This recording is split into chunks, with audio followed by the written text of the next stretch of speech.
Hai semuanya, welcome to Bobobox Channel, edisi Indah Berkelana. Berkelana kemana ya hari ini?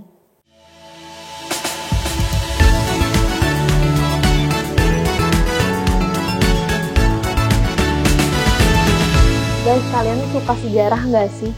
Kalau aku sih suka, apalagi misalkan aku datang ke tempat-tempat bersejarah, karena kayak itu tuh mengingatkan aku betapa susah payahnya gitu pahlawan-pahlawan kita zaman dahulu kala untuk memperjuangkan negara ini gitu, terus jadi memotivasi aku gitu buat jadi lebih baik.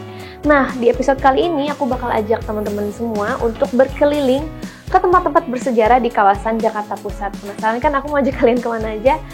Ikutin terus aku di Indah Berkelana di Jakarta Pusat. Bobobox itu sudah menerapkan protokol kesehatan loh guys, dan sudah tersertifikasi oleh Ikatan Ahli Kesehatan Masyarakat Indonesia. Jadi kalian gak perlu khawatir lagi kalau masalah kebersihan, pasti dijamin aman dan nyaman. Nah guys, jadi semalam ini aku lagi nginap di Bobobox Tanah Abang. Jadi buat kalian yang misalkan lagi mau nyari kain atau mau thrift shop, nah kalian bisa banget sambil stay di Bobobox Tanah Abang. Nah, sesuai dengan janji aku tadi, aku akan ajak kalian untuk nemenin aku karena aku akan mengunjungi salah satu rumah dari Jenderal Bintang 5 Indonesia. Penasaran gak sih aku mau ngapain di situ dan kayak gimana gitu? Dan rumah siapa sebetulnya yang aku kunjungi ya? Jenderal siapa? Nah, penasaran yuk, ikutin aku terus. Nah guys, tahu nggak sih peristiwa bersejarah G30 SPKI? Masih ingat dong ya yang sering diputar waktu kita SD atau SMP-an gitu. Nah sekarang aku udah ada tepat di Museum Jenderal Besar A.H. Nasution. Museum Sasmitaloka Jenderal A.H. Nasution itu terletak di Jalan Teku Umar, Jakarta Pusat. Letaknya dekat dengan stasiun Gondang Dia. Tiket masuknya hanya Rp5.000 aja guys. Nah, di sini kalian bisa menyaksikan diorama detik-detik peristiwa pemberontakan terjadi. Nah, selain itu, kalian juga bisa melihat benda-benda peninggalan Ade Irma Suryani Nasution, anak dari Jenderal Besar A.H. Nasution yang pada saat itu menjadi korban dari peristiwa pemberontakan. Museum ini diresmikan tahun 2008 oleh Presiden Susilo Bambang Yudhoyono tepat di hari ulang tahun Jenderal A.H. Nasution. Nah guys, jadi kita bisa lihat nih diorama dari Pak Nas ya. Jadi ini tuh peristiwa detik-detik di mana Pak Nas ini lagi berupaya untuk ngelompatin pagar gitu. Lihat deh, bukan pagar sih, kayak dinding gitu ya. Karena itu sebenarnya upaya beliau untuk terhindar nih dari penculikan yang dilakukan sama pasukan Cakrabirawa. Sedihnya. Terus kita juga bisa lihat nih diorama dari Bu Nas yang lagi gendong Ade Irma Suryani, anak beliau nih. Nah terus ini tuh bisa kelihatan lah ya lagi bersimbah darah karena tertembak oleh pasukan Cakrabirawa. Sedih banget ya, aku lihatnya kayak sedih gitu. Nah guys, sekarang aku mau ajak kalian ke salah satu tempat bersejarah juga, di mana tempat ini adalah tempat di mana naskah proklamasi disusun, diketik, dan diumumkan gitu. Penasaran kan kemana? Yuk kita lihat yuk, kepo deh dalamnya kayak gimana. Let's go! Nah guys, sekarang aku udah ada di depan Museum Perumusan Naskah Proklamasi. Jadi kalau tadi kan kita udah lihat diorama tentang peristiwa G30 SPKI yang bikin baper, sedih gitu ya. Karena kalau sekarang nanti di dalam kita juga bisa lihat diorama nih gimana petinggi-petinggi bangsa kita dahulu kala nyusun proklamasi dari yang mulai tulis tangan, terus nanti diketik sama siapa aja kayak gimana. Kita lihat di dalam, yuk. Museum Perumusan Naskah Proklamasi terletak di Jalan Imam Bonjol nomor 1, Menteng, Jakarta Pusat. Untuk datang ke museum ini, kalian harus tetap menerapkan protokol kesehatan ya. Oh iya, di sini kalian dipungut biaya sebesar Rp2.000 aja. Dan pembayarannya bisa menggunakan e-wallet, coba. Keren kan? Dulunya, gedung ini adalah kediaman dari Laksamana Tadashi Maeda, yang merupakan kepala kantor penghubung antara Angkatan Laut dan Angkatan Darat Jepang. Kediaman ini juga jadi saksi di mana naskah proklamasi disusun oleh Soekarno, Bung Hatta, dan Ahmad Subarjo di ruang makan Maeda. Naskah berisi 2 alinea penuh semangat kenegaraan tersebut hanya dibuat dalam waktu 2 jam aja guys. Dan kemudian diserahkan kepada Sayuti Melik untuk diketik.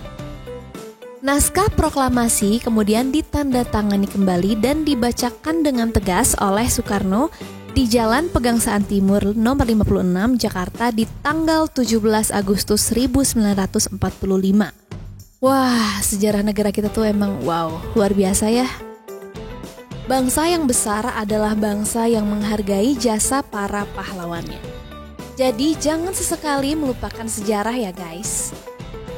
Nah, setelah tadi aku udah jalan-jalan sambil belajar di 2 museum, sekarang aku lapar banget, otak aku udah kekuras, jadi aku mau ngajak kalian ke salah satu restoran legendaris di Jakarta. Penasaran kan aku bakal kemana? Yuk, lapar!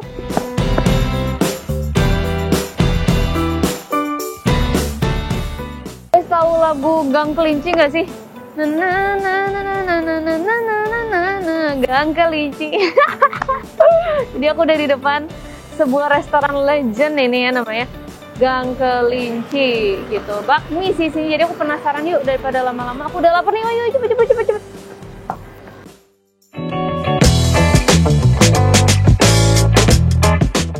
Kedai mie atau bakmi ini cukup legendaris loh guys, karena telah buka dari tahun 1957. Gila, udah lama banget kan?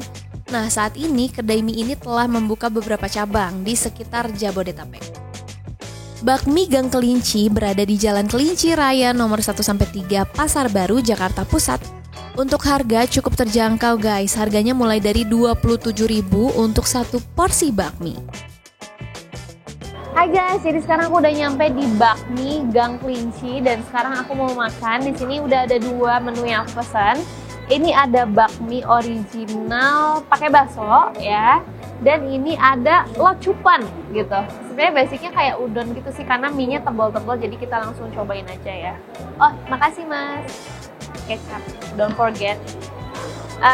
Cobain kuahnya dulu kali ya.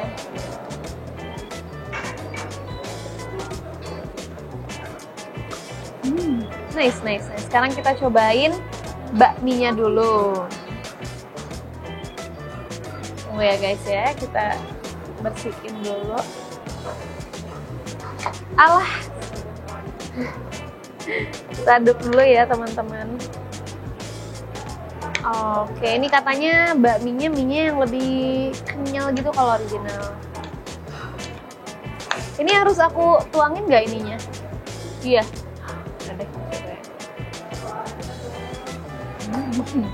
Udah pada lapar ya. Udah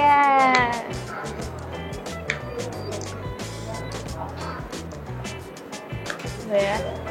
Aku tuh nggak jago pakai sumpit sih sebenarnya. Coba ya. Lala.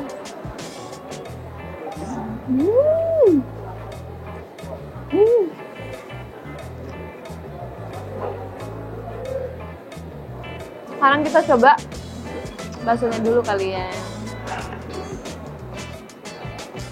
Baksonya gede juga ternyata.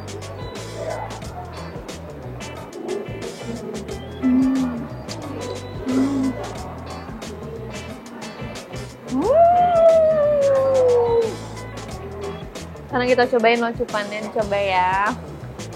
Oh, oke. Oh, dia biasanya kayak udon gitu sih. Oh. Oke.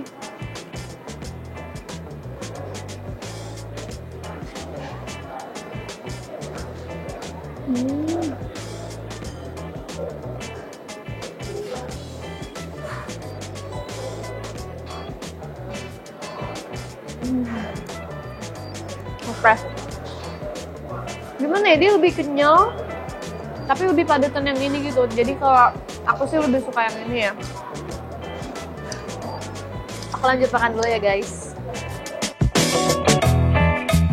Nah guys, karena udah kenyang banget, aku capek banget ya jujur. Karena aku kayak dari pagi aku udah jalan-jalan nih di Jakarta, udah ke museum, Udah gitu kelihat proklamasi, udah kenyang juga sekarang. Jadi sekarang aku kayak mau rebahan, mau istirahat di Bobo Box Juanda. Penasaran kan kalau Bobo Box Juanda tuh kayak gimana? Yuk kita langsung aja.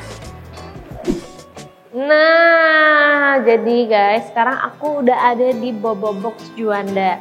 Ini dia communal areanya. Wih, seru kan? Nah, tapi aku mau ngasih tahu kalian nih, ada fitur yang canggih banget yang cuma bisa aku tunjukin kalau kita ke kamar aku guys, ke pot aku. Yuk, mau tahu kan fiturnya apa? Yuk, ikutan aku isi. Bobo Box Juanda lokasinya ada di seberang stasiun Juanda dan halte Transjakarta. Jadi kalau kalian mau wisata sejarah ke Masjid Istiqlal dan Gereja Katedral, kalian tinggal jalan kaki aja loh dari Pots Juanda. Ini dia fitur canggih di dalam pot Bobo Box guys, yaitu fitur sleep meditation nih. Kalian bisa lihat di sini ada dua. Jadi ada yang river and singing bird sama forest with natural sounds. Jadi kalau misalkan kalian cobain sleep meditation ini, kalian tuh jadi lebih relax tidurnya, jadi lebih nyenyak juga. Kalau favorit aku sih ini, selalu aku pakainya ini river and singing birds gitu. Jadi kayak ada aliran-aliran sungai gitu kan. Jadi tidurnya lebih nyenyak guys. Gitu. Aduh, seru banget ya tadi Penthouse. Guys, makasih banget sudah nemenin aku seharian ini, jalan-jalan, makan, jadi anak Jakarta Pusat nih hari ini. Oh iya, jangan lupa banget untuk dengerin kata Bung Karno guys. Jas merah, jangan sesekali melupakan sejarah ya. Makasih banget buat teman-teman, pokoknya aku mau istirahat dulu karena aku kayaknya udah lelah banget. Jadi aku mau recharge, have a good rest. Good night.